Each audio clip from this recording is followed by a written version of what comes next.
Hello बच्चों, आज बच्चों हम डिसोल्यूशन चैप्टर की कुछ इलस्ट्रेशन देखने वाले हैं। देखते हैं बच्चों ये इलस्ट्रेशन हमसे क्या पूछता है। तो बच्चों पी, क्यू और आर ने एक बिजनेस शुरू करा था 1 अप्रैल 2023 को इतने कैपिटल के साथ, और बच्चों वो प्रॉफिट शेयर करते थे 4:3:3 की रेशियो में। उनके कैपिटल पे बच्चों उन्हें इंटरेस्ट भी मिलता था 5% पर एनम का। और बच्चों में बताया हुआ है कि ड्यूरिंग द ईयर फर्म का बच्चों लॉस हुआ है 1,50,000 रुपीज़ का, और इस अमाउंट में बच्चों इंटरेस्ट ऑन कैपिटल नहीं दिया गया है। ठीक है बच्चों, इंटरेस्ट ऑन कैपिटल देने से पहले का हमें लॉस बता रखा है, इतना है। और बच्चों हर उस साल में बच्चों पार्टनर ने ड्रॉइंग करी है 20,000 रुपीज़ की। ठीक है बच्चों, हर पार्टनर ने इतना अमाउंट विड्रॉ करा है अपने कैपिटल से। आगे बच्चों में बोल रखा है कि 31 मार्च 2024 को सारे पार्टनर्स ने बच्चों एग्री करा है कि वो फर्म को डिसॉल्व करना चाहते हैं, बिकॉज बच्चों उनकी फर्म प्रॉफिटेबल नहीं थी। और बच्चों उस डेट पे क्रेडिटर्स थे फर्म के इतने, और बच्चों एसेट्स को रियलाइज करके इतना अमाउंट मिला था। और बच्चों रियलाइजेशन के एक्सपेंसेस हमें बता रखे हैं 7,000 रुपीज़। तो बच्चों हमें क्वेश्चन में बोला है कि हमें रियलाइजेशन अकाउंट, पार्टनर का कैपिटल अकाउंट और बच्चों कैश अकाउंट बनाना है फर्म की बुक्स को क्लोज करने के लिए। तो बच्चों देखो, रियलाइजेशन अकाउंट बनाने के लिए सबसे पहले बच्चों हम अपनी एसेट्स और लायबिलिटीज को ट्रांसफर करते हैं। पर बच्चों देखो यहाँ पे हमें एसेट की तो बच्चों बुक वैल्यू दे नहीं रखी है ना, लायबिलिटीज की तो बच्चों में बता रखी है। एसेट के बच्चों में क्या बता रखा है कि रियलाइज करके इतना अमाउंट मिला है, जबकि बच्चों ट्रांसफर करने के लिए तो हमें बुक वैल्यू पता होनी चाहिए, तभी तो बच्चों बुक वैल्यू पे ट्रांसफर करेंगे ना। तो बच्चों मैंने अपनी प्रीवियस वीडियो में बताया था कि जब भी बच्चों हमें लायबिलिटीज का बैलेंस दे रखा हो, एसेट्स का ना दे रखा हो, तो बच्चों उस केस में हम मेमोरेंडम बैलेंस शीट बनाते हैं, ताकि बच्चों हमें एसेट्स की बुक वैल्यू पता चल जाए। बट बच्चों देखो, मेमोरेंडम बैलेंस शीट भी बच्चों हम फाइनेंशियल ईयर के एंड में बच्चों बनाते हैं, ताकि बच्चों हमारे पास एंड में जो सन्ड्री एसेट्स की बुक वैल्यू रही होगी वो बच्चों पता चल जाए। बट बच्चों यहाँ पे हमें क्रेडिटर्स तो दे रखे हैं कि बच्चों 31 मार्च को इतने क्रेडिटर्स थे। बट बच्चों हमें कैपिटल अकाउंट का बैलेंस कब का दे रखा है, 1 अप्रैल 2023 का। तो बच्चों सबसे पहले तो हमें कैपिटल अकाउंट का बैलेंस निकालना पड़ेगा कि बच्चों साल के एंड में तीनों पार्टनर्स के कैपिटल में कितना बैलेंस था। जब बच्चों हमें बैलेंस पता चल जाएगा तब बच्चों हम मेमोरेंडम बैलेंस शीट बना सकते हैं। तो देखो बच्चों, सबसे पहले हमें पार्टनर का कैपिटल अकाउंट बनाना पड़ेगा। तो देखो बच्चों, इतना ओपनिंग बैलेंस दे रखा था वर्किंग नोट में। सबसे पहले बच्चों अपना पार्टनर का कैपिटल अकाउंट बनाएंगे, बाय बैलेंस बीडी बच्चों इतना बैलेंस आ जाएगा। अब बच्चों देखते हैं हमें क्या क्या एडजस्टमेंट बोली थी। तो बच्चों देखो, सबसे पहले तो हमें बताया था कि फर्म का लॉस हुआ है 1,50,000 रुपीज़ का उस साल में। और बच्चों क्या बताया था कि इंटरेस्ट भी बच्चों मिलता था पार्टनर्स का। तो बच्चों देखो, अब तो लॉस हुआ है ना फर्म को, तो बच्चों पार्टनर्स को इंटरेस्ट तो मिलेगा नहीं ना। बच्चों हमने पढ़ा हुआ है कि जब भी लॉस होता है तो पार्टनर्स को इंटरेस्ट नहीं दिया जाता। तो बच्चों इस केस में इंटरेस्ट तो मिलेगा नहीं, बट बच्चों जो लॉस का पैसा है वो बच्चों हमें पार्टनर से लेना पड़ेगा। तो बच्चों लॉस का अमाउंट हम डेबिट कर देंगे पार्टनर के कैपिटल अकाउंट में। तो बच्चों इनकी रेशियो क्या थी, 4:3:3। बच्चों इस रेशियो में हमने लॉस डेबिट कर दिया पार्टनर के कैपिटल अकाउंट में। ठीक है बच्चों, to profit and loss account हमने डेबिट कर दिया। और बच्चों देखो, हमें और क्या बोला होगा कि बच्चों पार्टनर ने 20,000 भी विड्रॉ करे थे, हर पार्टनर ने 20,000 विड्रॉ करे हैं। तो बच्चों ड्राइंग्स भी हमें डेबिट करनी पड़ेंगी। तो बच्चों ड्राइंग्स भी आ जाएंगे हमारे पास डेबिट साइड में 20,000 रुपीज़ की, तीनों पार्टनर ने विड्रॉ करी थी। अब बच्चों जो हमारे पास बैलेंस आएगा वो होगा बच्चों हमारे पास 31 मार्च का बैलेंस है ना बच्चों।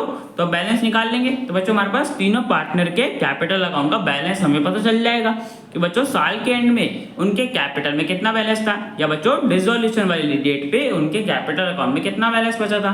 तो बच्चों हमारे पास आ गया इतना बैलेंस इनके कैपिटल अकाउंट में बचा होगा। अब बच्चों हम अपनी मेमोरेंडम बैलेंस शीट बना सकते हैं। तो बच्चों देखो, मेमोरेंडम बैलेंस शीट बनाएंगे हम, जिसमें बच्चों हमें लायबिलिटीज का तो दे ही रखा है सारा, क्रेडिटर्स का बच्चों हमें बता रखा था कि 40,000 रुपीज़ के क्रेडिटर्स थे, और कैपिटल अकाउंट का बैलेंस बच्चों हमने अभी निकाला है ना बच्चों। तो आ गया लायबिलिटी साइड में बच्चों इतना टोटल आ रहा है। अब बच्चों देखो, एसेट्स का भी हमारे पास यही टोटल होगा। तो बच्चों एसेट साइड में हमने यही टोटल लिख दिया, और बच्चों बैलेंसिंग फिगर में हमारे पास बच्चों सन्ड्री एसेट्स था। तो बच्चों सन्ड्री एसेट्स की हमें बुक वैल्यू पता चल गई। ठीक है बच्चों, 3,30,000 रुपीज़ की सन्ड्री एसेट्स की हमारे पास बुक वैल्यू आ गई। अब बच्चों इस बुक वैल्यू को हम ट्रांसफर कर सकते हैं। तो बच्चों देखो, हमारे पास रियलाइजेशन अकाउंट की डेबिट साइड में आ जाएगा टू सन्ड्री एसेट्स अकाउंट, इतना बच्चों बुक वैल्यू थी है ना बच्चों। एक बार बच्चों वापस देख लेते हैं हमने बुक वैल्यू कैसे निकाला। सबसे पहले बच्चों हमने देखो मेमोरेंडम बैलेंस शीट बनाई, फिर उसमें बच्चों कैपिटल अकाउंट का बैलेंस लिख दिया और लैब क्रेडिटर्स लिख दिए। तब फिर बच्चों जो हमारे पास बैलेंसिंग फिगर आई वही बच्चों हमारी बुक वैल्यू थी सन्ड्री एसेट्स की। ठीक है बच्चों, तो यहाँ पे बच्चों हमने सन्ड्री एसेट्स को अपने ट्रांसफर कर दिया। अब बच्चों लायबिलिटीज को देख लेते हैं। तो बच्चों लायबिलिटी में तो हमारे पास क्रेडिटर्स ही थे, तो बच्चों क्रेडिटर्स को ट्रांसफर कर देंगे। तो बच्चों देखो क्रेडिट साइड में आ जाएगा हमारे पास क्रेडिटर्स। अब बच्चों देख लेते हैं कि हमें एसेट्स को रियलाइज करके कितना अमाउंट मिला है। तो बच्चों वो अमाउंट तो हमें बता ही रखा था कि एसेट्स को रियलाइज करके इतना अमाउंट मिला है। तो बच्चों क्रेडिट साइड में आ जाएगा बाय कैश अकाउंट, एसेट को रियलाइज करके इतना अमाउंट मिला है। तो बच्चों एसेट्स को रियलाइज कर दिया। अब बच्चों लायबिलिटीज को पे कर देते हैं। तो बच्चों देखो लायबिलिटी तो हमारे पास सिर्फ एक ही थी क्रेडिटर्स की, तो बच्चों क्रेडिटर्स को पे कर देंगे। तो टू कैश अकाउंट क्रेडिटर्स को बच्चों फॉर्म ने पे कर दिया होगा 40,000 रुपीज। और बच्चों देखो हमें क्या बोला था कि रियलाइजेशन के एक्सपेंसिव भी थे, तो बच्चों 7,000 रुपीज के एक्सपेंसिव भी बच्चों पे करने पड़े होंगे फॉर्म को। तो बच्चों आ जाएगा to cash account expensive 7,000 rupees के बच्चों पे कर दिए होंगे। अब बच्चों देखो हमने एसेट्स को रियलाइज कर दिया, लायबिलिटीज को पे कर दिया। तो बच्चों देख लेते हैं हमारे पास रियलाइजेशन में प्रॉफिट हुआ है या लॉस हुआ है। तो बच्चों हमारे पास डेबिट साइड का टोटल ज्यादा आ रहा है, मतलब बच्चों रियलाइजेशन में लॉस हुआ है। कितने का लॉस है बच्चों, माइनस करके निकाल लेंगे। तो बच्चों हमारे पास आ रहा है 17,000 रुपीज का लॉस हुआ है रियलाइजेशन में। अब बच्चों इस लॉस को हम ट्रांसफर कर देंगे पार्टनर की प्रॉफिट शेयरिंग रेशियो में। तो बच्चों प्रॉफिट शेयरिंग रेशियो क्या थी उनकी 4:3:3। तो बच्चों इस रेशियो में हमने लॉस ट्रांसफर कर दिया पार्टनर के कैपिटल अकाउंट में, इतना इतना लॉस। ठीक है बच्चों, तो यहाँ पे बच्चों हमारा रियलाइजेशन अकाउंट कंप्लीट हो गया। अब बच्चों नेक्स्ट हमें पार्टनर का कैपिटल अकाउंट बनाना है। तो बच्चों देखो पार्टनर के कैपिटल अकाउंट में सबसे पहले तो हमारा बैलेंस आ जाएगा, जो कि बच्चों हमने निकाला था इस साल के एंड में इनके कैपिटल में इतना इतना बैलेंस था ना।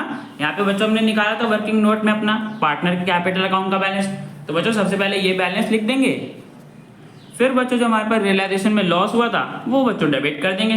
तो बच्चों इतना इतना लॉस हुआ था ना रियलाइजेशन में, ये बच्चों लॉस हमने डेबिट कर दिया पार्टनर के कैपिटल अकाउंट में। और बच्चों जितना भी इनके कैपिटल अकाउंट में फाइनेंस बैलेंस बच रहा होगा उतने की बच्चों पेमेंट कर दी जाएगी। तो बच्चों देखो पी के कैपिटल अकाउंट में इतना बैलेंस था, उसमें से बच्चों लॉस का हमने इतना अमाउंट माइनस कर दिया।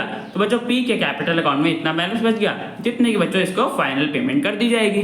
तो बच्चों डेबिट साइड में आ गए to cash account, final payment बच्चों पी को इतने की कर दी गई होगी। ऐसे बच्चों क्यू का देख लेंगे। तो बच्चों क्यू के कैपिटल अकाउंट में इतना बैलेंस था और बच्चों लॉस का इतना अमाउंट माइनस करके इतना बैलेंस बच रहा था, तो बच्चों उसको इतना कैश फाइनली पे कर दिया गया होगा। ऐसे बच्चों आर का देख लेंगे। तो बच्चों आर को भी इतने की फाइनल पेमेंट कर दी गई होगी। तो बच्चों यहाँ पे हमने तीनों पार्टनर्स को फाइनल पेमेंट कर दी उनके कैपिटल की। तो बच्चों यहाँ पे हमारा कैपिटल अकाउंट भी क्लोज हो गया।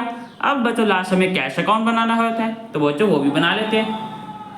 तो बच्चों सबसे पहले हमारे पास बैलेंस तो दे नहीं रखा था, बट बच्चों हमें एसेट्स को रियलाइज करके अमाउंट मिला था ना। यहाँ पे बच्चों हमें क्वेश्चन में बोल रखा था कि एसेट्स को रियलाइज करके हमें इतना अमाउंट मिला है। बच्चों वो अमाउंट हमने लिख दिया डेबिट साइड में। अब बच्चों देख लेते हैं हमने क्या क्या पे करा था। तो बच्चों सबसे पहले तो हमने रियलाइजेशन के एक्सपेंस पे करे थे 7,000 रुपीज के, क्रेडिटर्स को पे करा था, और लास्ट में बच्चों तीनों पार्टनर के कैपिटल की पेमेंट करी गई थी, जो कि बच्चों इतना इतना हमने निकाला था। तो बच्चों इतने इतने की फाइनली पे कर दिया। अब बच्चों टोटल देखेंगे तो हमारे पास डेबिट और क्रेडिट साइड का दोनों का बच्चों टोटल सेम आ रहा है, मतलब बच्चों हमारा कैश अकाउंट बन गया। तो बच्चों यहाँ पे हमने सारे लेजर अकाउंट्स बना दिए। तो बच्चों क्वेश्चन हमारा कंप्लीट हो गया। अब बच्चों मिलते हैं नेक्स्ट वीडियो में।